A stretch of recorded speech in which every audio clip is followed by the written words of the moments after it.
أعوذ بالله من الشيطان الرجيم بسم الله الرحمن الرحيم وما أرسلناك إلا كافة للناس بشيرا ونذيرا صدق الله مولانا العظيم۔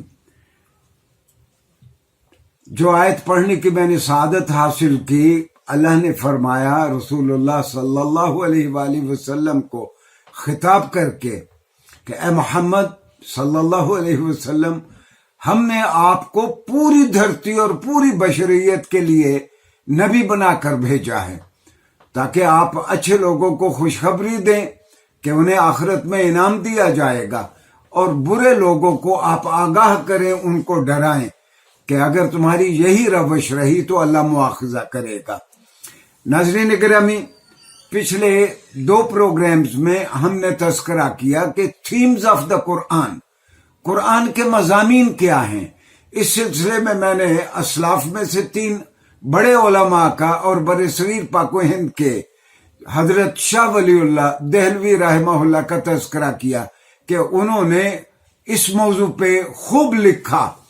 ویسے تو سبھی مفسرین قرآن کے مضامین پہ کہ قرآن میں کیا کیا چیزیں بیان کی گئی ہیں وہ اس کا تذکرہ کرتے ہیں، لیکن جو خاص طور پر کچھ لوگوں نے کچھ موضوعات کو میجر تھیمز کہا ہے، ان میں سے آج ہم جائزہ لیں گے ڈاکٹر فضل الرحمان کا۔ ہاں، میں عرض کروں کہ ڈاکٹر فضل الرحمان ایک مولانا شعیب تھے، ان کے صاحبزادے تھے، برطانیہ گئے، وہاں سے پڑھ کے آئے اور بہت لائق تھے، اور IRI Islamic Institute of Research جو Faisal University International Islamic University کا حصہ تھا، اس کے ڈائریکٹر جنرل ہوئے۔ ان کی 2-1 باتوں سے علماء کو اختلاف ہوا، لیکن اس شخص نے ایک کتاب لکھ دی، میجر تھیمز آف دا قرآن۔ یہ قرآن کے 8 بڑے تھیمز بیان کرتے ہیں، کہ تھیمز تو اور بھی ہیں لیکن جو میجر تھیمز ہیں وہ 8 ہیں۔ جس چیز پہ زیادہ اعتراض کیا گیا، یہاں علماء نے بہت اعتراض کیا، وہ بھی میں اختصار کے ساتھ عرض کروں گا۔ حقیقت یہ ہے کہ ان کی اس کتاب کو دنیا میں اتنی پذیرائی ملی کہ برطانیہ میں، امریکہ میں ہماری جس اورینٹلسٹ سے بھی بات ہوئی اس نے ڈاکٹر فضل الرحمان کا نام ضرور لیا، اور ان کے ذریعے ہدایت بھی پھیلی۔ ہاں، یہ بھی درست ہے کہ ان کی 1-2 باتیں ایسی تھی جو منٹگومری وارڈ کے ساتھ ملتی تھی، اورینٹلسٹ کے یہاں، مغرب کے اسکالرز کے یہاں ایک ان کی مغرب میں پذیرائی کا سبب بھی یہ تھا۔ لیکن یہ کتاب اپنی جگہ پہ بہت اہم ہے۔ انہوں نے 8 تھیمز بیان کیے ہیں۔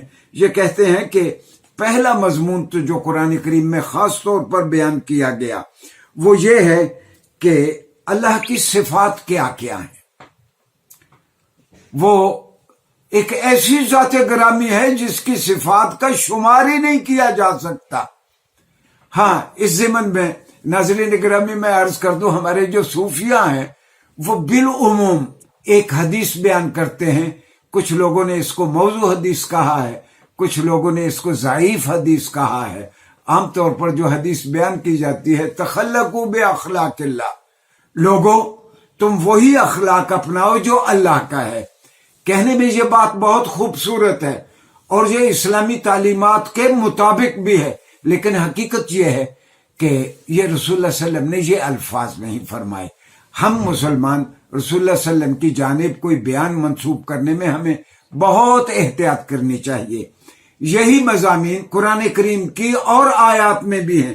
مثال کے طور پر اللہ تعالیٰ نے قرآن کریم میں اچھے اور سلیم الفطرت لوگوں کے بارے میں، صاحب ایمان لوگوں کے بارے میں کہا، وہ کاظمین الغیظ، ان کو غصہ بہت نہیں آتا، اپنے غصے کو پی لیتے ہیں، وعافین عن الناس، اور وہ لوگوں کو معاف کر دیتے ہیں جس طرح اللہ نہیں معاف کرتا۔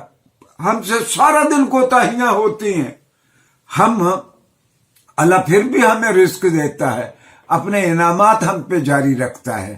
ہاں، ہم انسان کسی کی کوتاہی پکڑ لیں تو ہم فوراً اس کا احتساب شروع کر دیتے ہیں۔ دوسرا، انہوں نے جو تصور بیان کیا کہ کہ جس کو قرآن کریم نے خاص طور پر بیان کیا وہ ہے فرد کی انفرادی حیثیت کیا ہے۔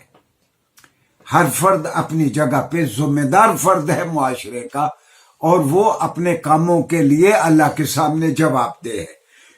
تیسری حیثیت، تیسرا مضمون جو ڈاکٹر فضل الرحمان کہتے ہیں کہ قرآن کریم میں خاص طور پر بیان کیا گیا کہ ایک فرد کی معاشرتی حیثیت کیا ہے۔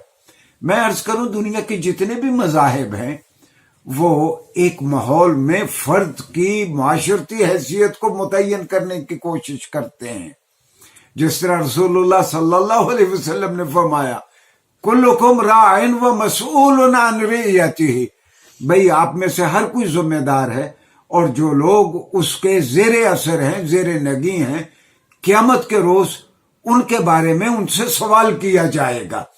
چوتھا جو تصور انہوں نے کہا کہ قرآن کریم نے ایکسٹینسو انداز میں بہت تفصیل کے ساتھ بیان کیا، وہ قوانین فطرت ہیں۔ اس موضوع پہ پہلے بھی میں 2-3 مرتبہ بات کر چکا ہوں، وہ یہ ہے کہ اللہ نے ہمیں اس دھرتی پہ بھیج دیا، کم از کم 850 سے 1000 کے قریب آیات ایسی ہیں جس میں اللہ تعالیٰ نے بیان کیا کہ تم میری قدرت کو نہیں دیکھتے کہ میں دنوں کو کس طرح، کبھی رات آتی ہے، کبھی دن آتے ہیں، کبھی موسم بدلتے ہیں، تمہارے اندر جو جو تبدیلیاں آتی ہیں تم اس بارے میں غور و فکر کیوں نہیں کرتے؟ اور بار بار قرآن ہمیں کہتا ہے کہ دیکھو اس چیز کی جانب توجہ کرو جو تمہارے گرد و پیش میں اللہ کی صنائی ہے، کہ افلا تتفکرون، تم اس کے بارے میں غور کیوں نہیں کرتے؟ تو ناظرین گرامی، یہ آج ڈاکٹر فضل الرحمان نے جو 8 بیان کیے تھیمز آف دا قرآن، ان میں سے 4 ہم نے بیان کیے۔ نیکسٹ لیکچر میں انشاءاللہ ہم باقی 4 کو بیان کریں گے۔ شکریہ۔